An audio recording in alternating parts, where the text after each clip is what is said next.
I'm Major General Bob Brown, Commanding General of the Maneuver Center of Excellence, Fort Benning, Georgia, home of infantry and armor. The Battle of Ganjgal provides all soldiers and leaders a venue to learn and develop. We'll take a look at the heroic acts that occurred at Ganjgal that day, not to critique, but to learn from those so we can set ourselves up for victory in the future. During the video, if you could take a look at the intelligence aspects that occur, what intel was of value, what could they have used, what didn't they use, and what systems are out there that might have helped a lot during this battle. Additionally, look at the contingency operations. Those forces that are in your area you don't necessarily own. How could you protect those? How could you incorporate those in the fight better? We'll take a look at non-organic units, transition teams, and some of the aspects of synchronizing and supporting those elements that are in the area. And finally, we'll look at command post operations, a critical area, as we all know. How do you operate that command post? How do you get people qualified? What training could have occurred, and what things did occur in that command post that helped the fight, or maybe didn't help the fight as much as they could have. So take a look at this video to learn from the past. Those brave heroes that day have our utmost respect, and we really need to use these lessons from the past to prepare ourselves to win in the future.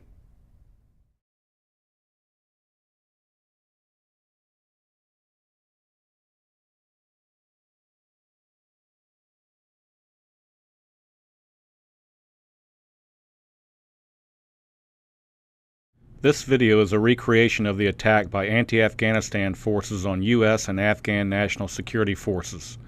The multinational force was conducting a key leader engagement in Konar Province, Afghanistan, near Ganjgal village on September 8, 2009. All times during this video recreation are in Afghan local. The driving force behind the September 8th mission was a September 3rd key leader engagement and cordon and search in the village of Damdara, 2 kilometers from Ganjgal. During this mission, the Afghan National Army also made contact with Ganjgal villagers who extended a cordial reception. However, the patrol was engaged with harassing fire from 3 to 5 insurgents in the vicinity of Ganjgal village as they departed. After the September 3rd contact, Ganjgal tribal elders held a meeting with Afghan National Army and Border Police. As a result, village elders renounced the Taliban and allowed the support to be rebroadcast on local radio stations as a show of good faith. The second key leader engagement was originally planned for September 7th, but was delayed until the 8th due to conflicting operations by the Afghan Border Police. The plan was for the Afghan National Army to move up to the eastern edge of the village and clear downhill to the west while their operations officer conducted the key leader engagement. Observation posts were planned for both sides of the valley by the Afghan National Army and Border Police. Several other observation posts and blocking positions were also planned for the high ground to the east. Although dedicated aviation support was not available on the 8th, the Afghani mission planner decided to proceed with the mission because available indirect fire support would mitigate any lack of aviation support. The battalion assistant intelligence officer also believed that aviation support dedicated to a nearby operation could be diverted if necessary. Neither the fire support officer or fire support NCO were consulted regarding the proposed fire support plan. Pre-planned fire support missions were based on historical insurgent support by fire positions located around Ganjgal. There were no reports from the previous day that would indicate a large prepared ambush in Ganjgal village. The battalion assistant intelligence officer assessed the enemy's most likely course of action would be harassment from 3 to 5 insurgents as the patrol left the village. No field grade officers from the Army battalion were present during any of these planning sessions. The supporting Army battalion's key leadership positions were undermanned. The battalion commander was on leave, and the operations officer was temporarily assigned to another ongoing mission. The operations sergeant major had been reassigned before his replacement was in place. The fire support officer had been tasked with an additional duty preventing him from fully performing his primary duties. Recognizing the lack of field-grade officers, the brigade commander sent his fire support officer to fill in as battalion operations officer. Both the night and day battle captain had previously been relieved of their leadership positions within the battalion. On the morning of September 8th, a multinational element began the mission to search and clear Ganjgal village while the Afghani operations officer conducted a key leader engagement. The force consists of approximately 60 Afghan National Army, 30 Afghan Border Police, 14 U.S. Marine Corps Embedded Training Team personnel, and a U.S. Army infantry platoon with a scout element. At 0230, the Army Battalion Scouts established their observation posts overwatching the village of Ganjgal. They saw nothing out of the ordinary for the village at that hour.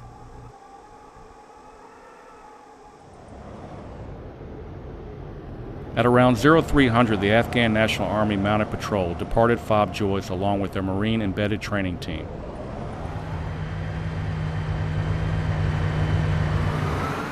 Shortly thereafter, the Afghan National Army element linked up with the Afghan Border Police and moved towards Ganjgal village.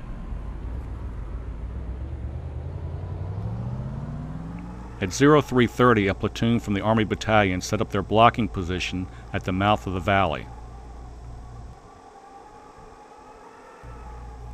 Prior to reaching the village, the rocky and narrow terrain leading into Ganjgal caused the patrol to dismount their vehicles at the objective rally point and move towards the village on foot. Proceeding on foot prevented the use of the vehicle's crew-served weapons from supporting the patrol in an engagement. The ABP were able to move 3 small pickup trucks forward with the patrol in order to establish a support by fire position closer to the village. At 0430, the scouts saw the lights in Ganjgal village simultaneously turn off. Prior to this, it appeared to the scouts that the village was conducting their normal morning routine.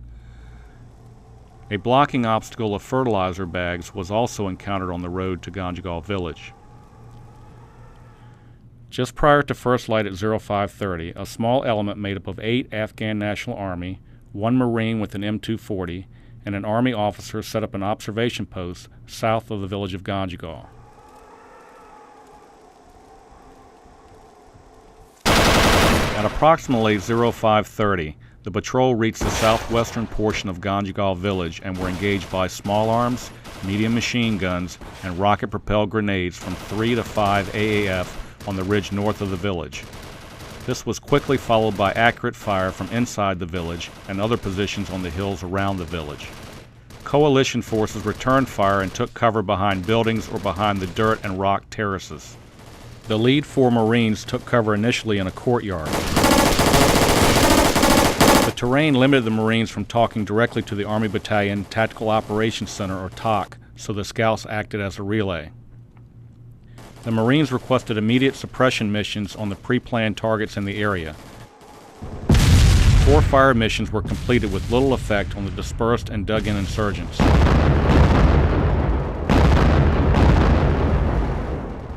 At 0550, the scouts relayed a request from the Marines for aviation support. Contrary to relayed reports, the battle captain believed that the enemy was still a small force of 3 to 5 insurgents and did not warrant aviation support. The Marines penned down in the courtyard were taking fire from the adjacent houses and requested artillery smoke to cover their withdrawal. The request was denied because only white phosphorus smoke was available, which can cause serious civilian casualties if fired into an urban area.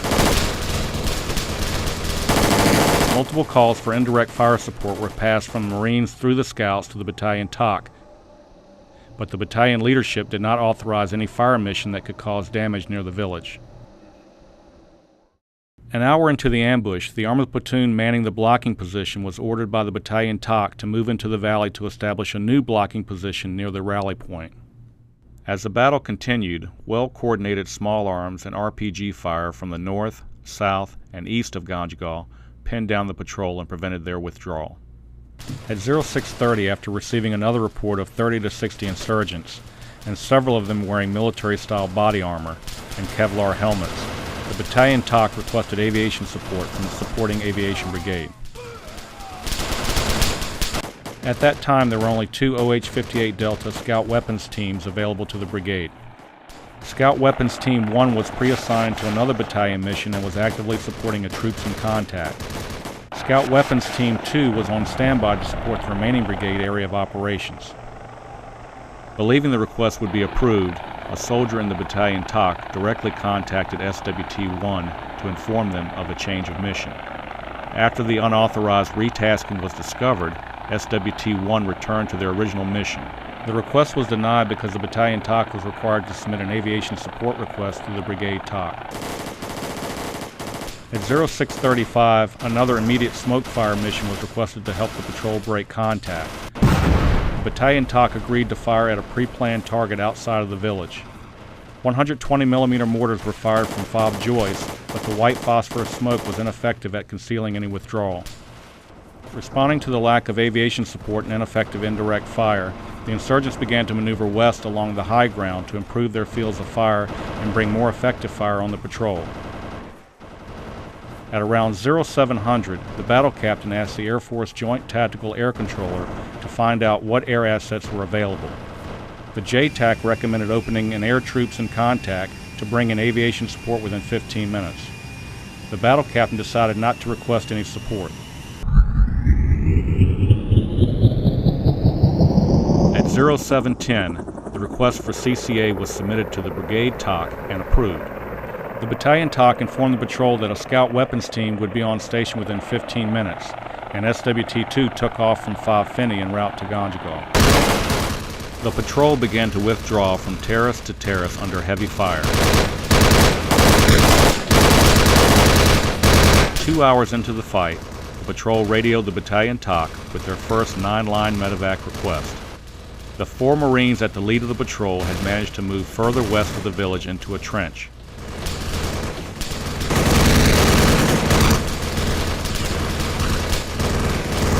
One of the Marines was wounded in the move, greatly restricting their ability to maneuver any further west. At 0745, SWT-2 arrived on station. Though they had not received the updated threat report of 30 to 60 AAF, their attacks greatly decreased the amount of fire being directed on the patrol. At 0750, the Army platoon moving to the rally point rolled their ASV. They reported no injuries, but the vehicle's weapons were destroyed in the rollover. At 0800, the patrol established a landing zone so the medevac helicopter could land.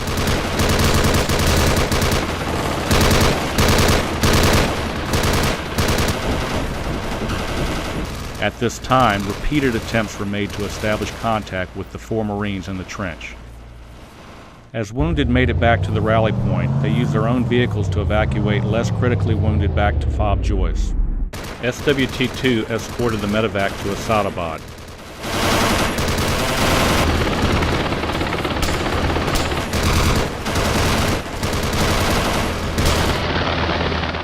As the first medevac landed at Asadabad, the medevac pilot requested additional air support from the Air Mission Commander in SWT-2. The request was denied because he did not believe additional support was necessary in the limited confines of Ganjgal Valley.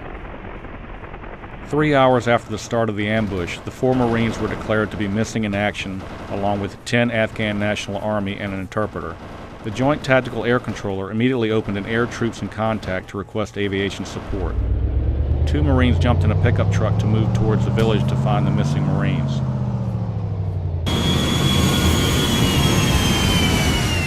"18 minutes after the air tick was declared, fixed-wing jets arrived on station as a show of force. No ordnance was dropped. The Marines made several trips to move the wounded back to the rally point.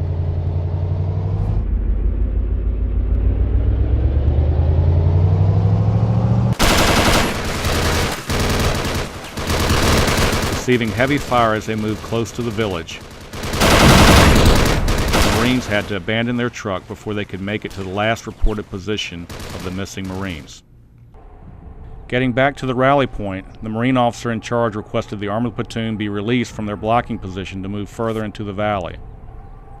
The request was denied, and the Marines took an Afghan National Army Humvee back into the valley.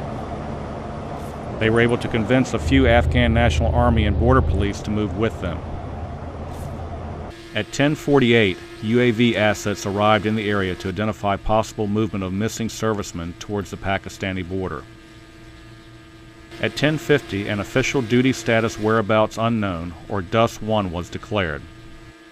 Shortly thereafter, Scout Weapons Team 2 located the 4 Marines and 1 interpreter in a trench, 20 meters from the current location of the Marine officer in charge. All were KIA. An MH-60 with Air Force pararescue on board twice attempted to land and recover the deceased Marines, but the enemy fire was still too heavy.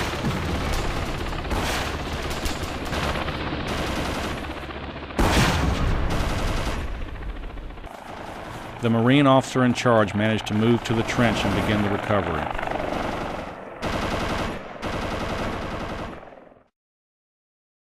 From 1200 to 1420, the remainder of the patrol gradually left or were evacuated from Ganjgal Valley. Later that day, another Afghan National Army element and their Special Operations Force mentors air assaulted into the village and cleared it of any remaining enemy.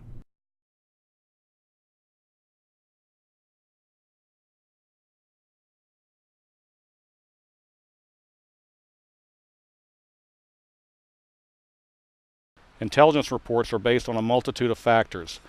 One factor that may need to be considered for a planned mission would be what would happen if the plan had been leaked. One way to minimize this would be through the use of ISR assets prior to the mission. Any number of ISR assets may have been able to give early detection that the military trainers were walking into an ambush. Planning staffs must review all concepts of operation for units within their battle space to ensure proper planning and risk are mitigated. Non-organic units should expect and seek out such review of their CONOPS.